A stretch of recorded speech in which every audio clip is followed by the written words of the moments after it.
संगत जी मंगलाचरण में सभी कोई साथ दे। हे समर्थ परमात्मा, हे निर्गुण निरंकार, तू करता है जगत का,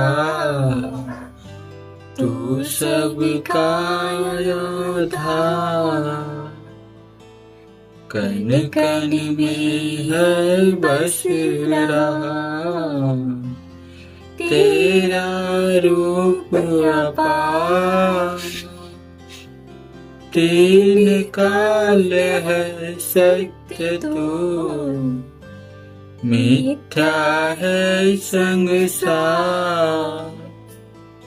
घट घट वासी है प्रभु, अविनाशी करता। दया से तेरी हो सभी, भव सागर से पार। निराकार साकार तू, जग के पालनहार। अनंत महिमा तेरी, दाता अपरंपार। परम पिता परमात्मा, सब तेरी संतान। भला करो सबका प्रभु, सबका हो कल्याण। सत्संग जी प्रेम से कहना, भक्ति का जो ये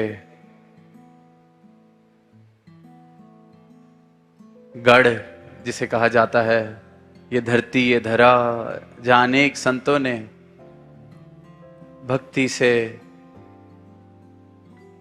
भरपूर जीवन जिए और ऐसे जीवन जी के मानव मात्र का मार्गदर्शन भी किया।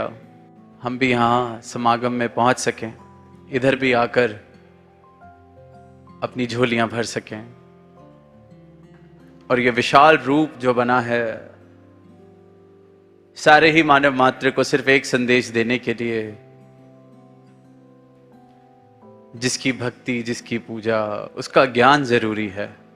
सिर्फ एक सुनने में साधारण सी ये जो बात है, पर जिसके जीवन में उतर जाए उसके लिए ये एक पंक्ति ही सारे ही धर्मशास्त्रों का, सारे ही वेद ग्रंथों का सार है। सब कुछ है कि जिसकी भक्ति जिसकी पूजा उसका ज्ञान जरूरी है। अनेकों ऐसे श्रवण के कहना क्या चाहते हैं इस मंच से, जो बार बार अपने भाव साझा करते हैं, ना किसी उम्र के मोहताज, ना किसी भाषा के मोहताज, ना किसी दायरों में बंधे हुए, जो पहली बार शायद इस संदेश को सुन रहे हैं।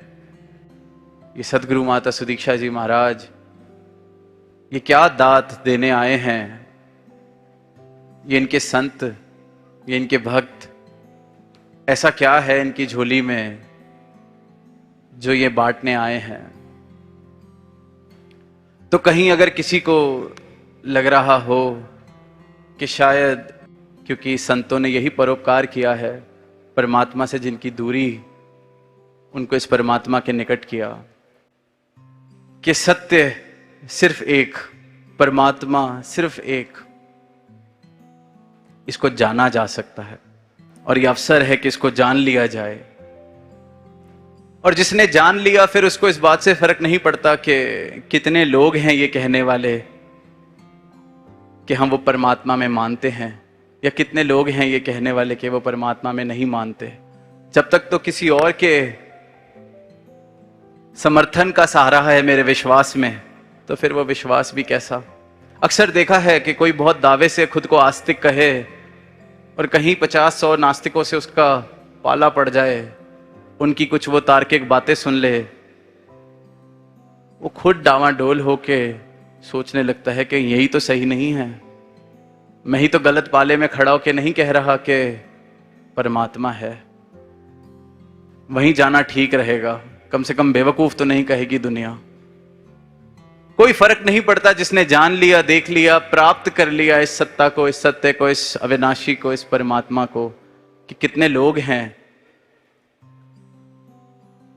कोई परमात्मा का होना ना होना किसी चुनाव का, कोई इलेक्शन का विषय तो है नहीं कि इस धरती पर कितने लोग हैं जो वोट डालेंगे कि परमात्मा है, या कितने लोग हैं जो वोट डालेंगे कि परमात्मा नहीं है। इंसान वहीं जाना चाहता है जहां समर्थन ज्यादा मिल जाए। जीतने वाली पार्टी के साथ ही हर इंसान खुद को जोड़ना चाहता है। देश में किसकी सत्ता आने वाली है उसी का साथ देना है। जीवन में भी यही हाल है। ये कहां पल रहा भारी है, क्योंकि दूसरों के समर्थन की जरूरत है, अपना ज्ञान नहीं, अपना बोध नहीं। और सतगुरु जो विस्तार करते हैं मानव का, वो ये विस्तार है कि आंखें बंद करके दावे करने छोड़ दो। मानते हो कि परमात्मा है, बहुत मुबारक है, बहुत मुबारक है। क्योंकि अगर मानते हो कि परमात्मा है तो शायद कहीं ना कहीं जिज्ञासा भी किसी दिन जीवन में आ सकती है कि है तो चलो प्राप्त ही कर लिया जाए, देख ही लिया जाए। नहीं मानते तब भी बढ़िया है, पर आंखें खोलो। और ये बंद आंख से आंख खोलने का जो विस्तार है वो सदगुरु करते हैं। और यही एक ऐसा विस्तार है जो मुझे इस असीम से जोड़ देता है, इस सत्ता से जोड़ देता है, इस परमात्मा से जोड़ देता है। कहीं कोई दावे करने की जरूरत नहीं, कहीं कोई ईश्वर बदलने की जरूरत नहीं, कहीं कोई तौर तरीके कर्म कांडों में फंसने की जरूरत नहीं। सिर्फ एक सत्ता, ये सत्य, इसी की बात, इसी का बोध, इसी का ज्ञान। और फिर जीवन।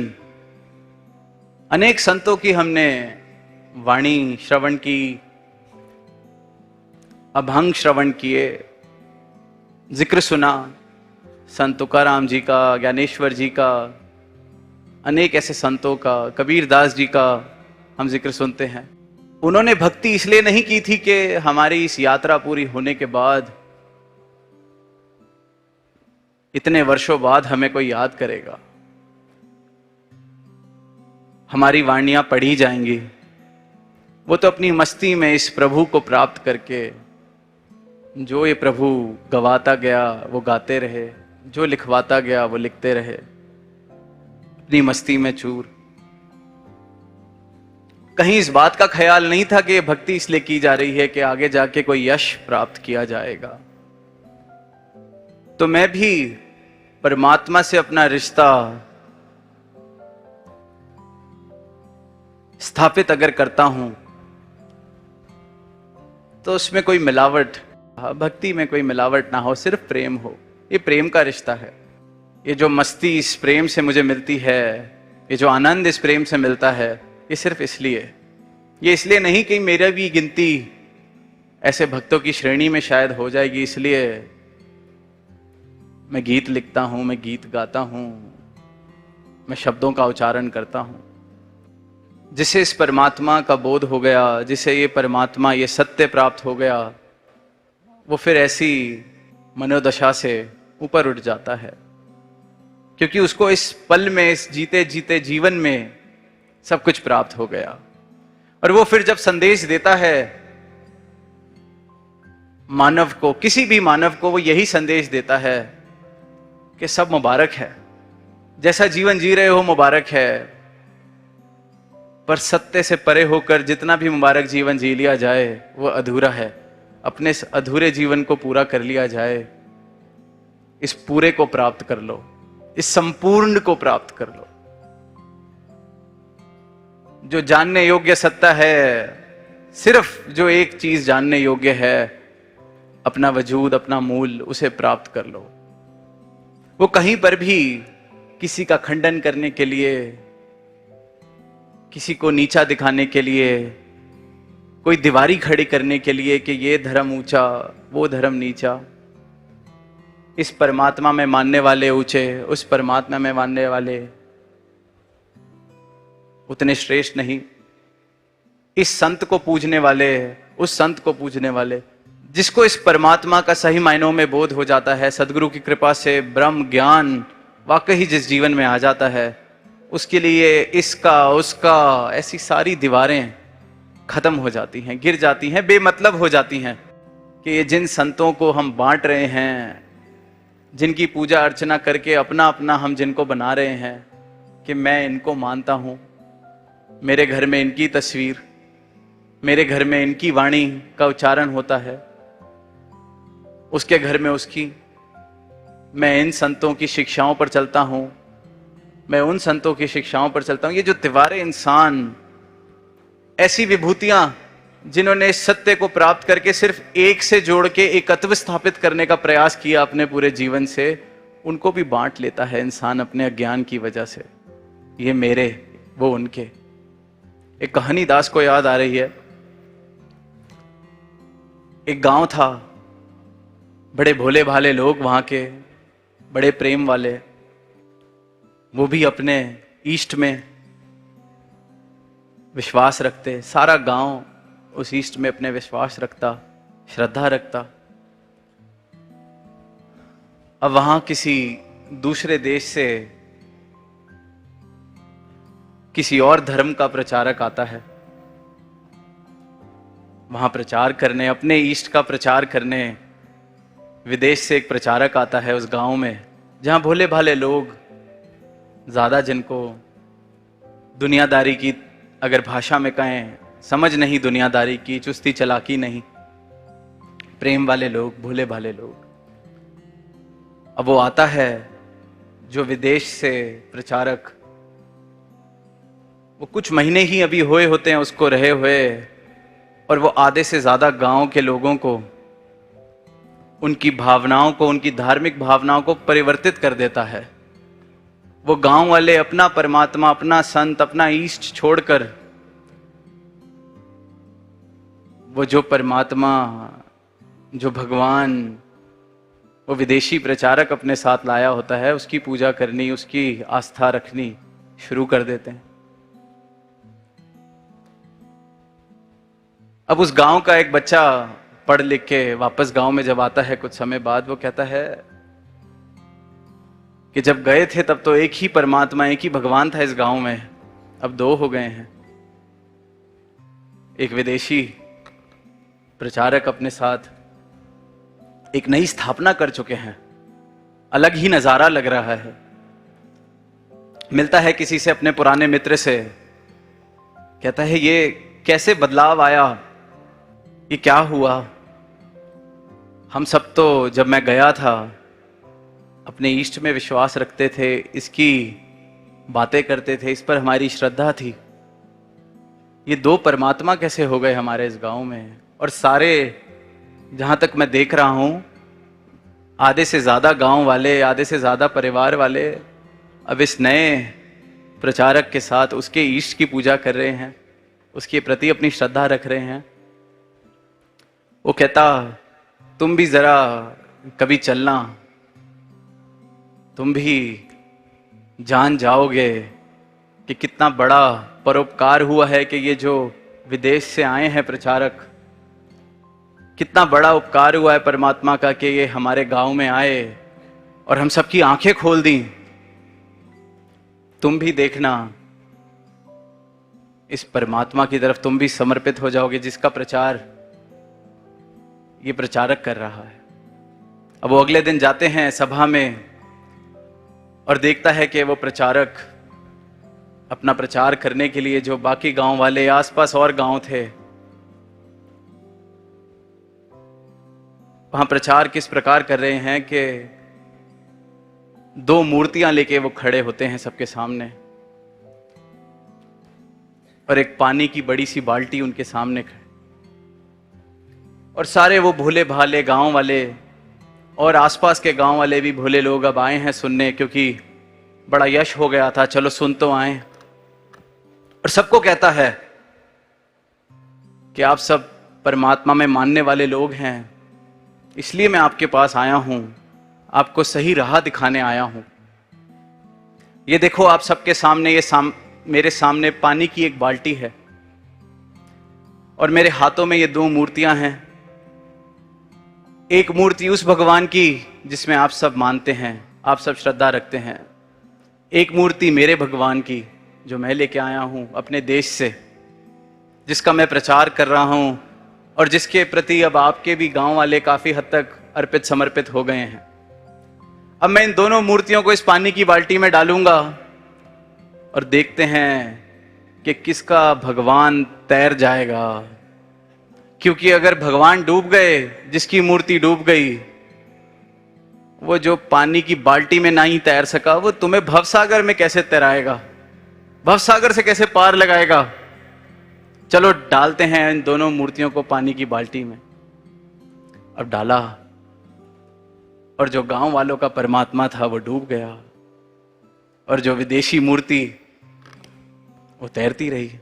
बस यही पिछले 2, 4, 6 महीनों से वो प्रचारक यही एक प्रदर्शन करके प्रचार कर रहे थे और हर बार कोई ना कोई इस प्रदर्शन को देखकर प्रभावित होता था, घर जाकर सोचता था और कहीं ना कहीं अपनी आस्था फिर इस परमात्मा की तरफ, विदेशी परमात्मा की तरफ, नई मूर्ति की तरफ जो डूबी नहीं, मन में संदेह आ गया कि जब मेरे परमात्मा की मूर्ति इस बाल्टी में नहीं तैर सकती, ये मुझे कैसे तैराएगी, मैं कैसे तैरूंगा। और यूं ही प्रचार चल रहा है। अब वो जो शहर से लड़का आया था वो भी देखा, उसने भी देखा कुछ तो बात है। वो ऐसे 2 बारी गया, 3 बारी गया, चौथी बारी गया, 5वीं बार जब ये प्रदर्शन हुआ तो उस विदेशी प्रचारक से उसने हाथ खड़ा करके एक सवाल पूछा। उसने कहा, माफ कीजिए, मैं भी अभी थोड़ी बहुत पढ़ाई करके आया हूं, मैं आपके नजदीक आके आपसे कुछ सवाल पूछना चाहता हूं। प्रचारक ने बुला लिया, चलो अच्छी बात है, एक और कोई नमूना पेश किया जाएगा, एक और प्रदर्शन पेश किया जाएगा, इसके सवालों के जवाब दूंगा तो और लोग प्रभावित होंगे। आता है, सारे गांव वालों को देखकर कहता है कि ये तो कमाल है, पर मैंने जितनी पढ़ाई की है कहीं पर भी जल की परीक्षा का मैंने नाम नहीं सुना था कि कोई जल परीक्षा होती है। लेकिन हां, मैंने जितने ग्रंथ पढ़े, शास्त्र पढ़े, मैंने अग्नि परीक्षा के बारे में जरूर सुना था। तो मेरा ध्यान है कि जहां जल परीक्षा ले ली गई है, अब जरा दोनों मूर्तियों की अग्नि परीक्षा भी ले लेते हैं। माना आपका परमात्मा श्रेष्ठ है, एक परीक्षा ले लीजिए, मेरे भी मन के संदेह दूर हो जाएंगे, मैं भी फिर आस्था, अपनी श्रद्धा अर्पित समर्पित कर सकूंगा। अब ये बात सुनकर प्रचारक थोड़ा हिचकिचाए, पर अब इतने लोग बैठे थे, उस बच्चे ने खुद ही वो 2 मूर्तियां निकाली, सबको दिखाई और दोनों पर आग लगा दी। अब जो विदेशी मूर्ति थी वो जल गई और भस्म हो गई, और जो अपना गांव वाले भगवान थे वो वैसे के वैसे बढ़िया ठीक एकदम। अब रहस्य ये निकला कि इतनी देर से जो ये जल की परीक्षा चल रही थी, वो जो विदेशी परमात्मा की मूर्ति डूबती नहीं थी, वो लकड़ी की थी, और जो परमात्मा की मूर्ति डूब जाती थी, जो गांव वाले थे, उनके परमात्मा की मूर्ति वो लोहे की, वो डूबनी ही थी। और इस प्रकार से सारी ही दुनिया में एक खेल चल रहा है। सारी दुनिया में धर्म के नाम पर बंटवारे किए जा रहे हैं, खेल खेले जा रहे हैं, इंसान को बांटा जा रहा है। इस एक सत्ता जिसने इस सृष्टि को बनाया, मानव को बनाया, ये चेतनता बख्शी, ये बुद्धि बख्शी कि आज इतनी तरक्की, इतनी प्रगति इंसान ने कर ली है, पर इंसान का हाल ये कि उसने उस सत्ता के नाम का भी एक खेल बनाकर सिर्फ और सिर्फ बंटवारे, सिर्फ और सिर्फ धोखा, सिर्फ और सिर्फ छल कपट, और यहीं इसी समय के लिए वो जो बात कहते हैं कि कृष्ण भगवान ने कही, जब जब धर्म की हानि होगी, ये सत्य का प्रचार करने में आऊंगा, इस परमात्मा का ब्रह्म ज्ञान लेके मैं आऊंगा। और फिर वही बात कि जल जिसे भिगो नहीं सकता,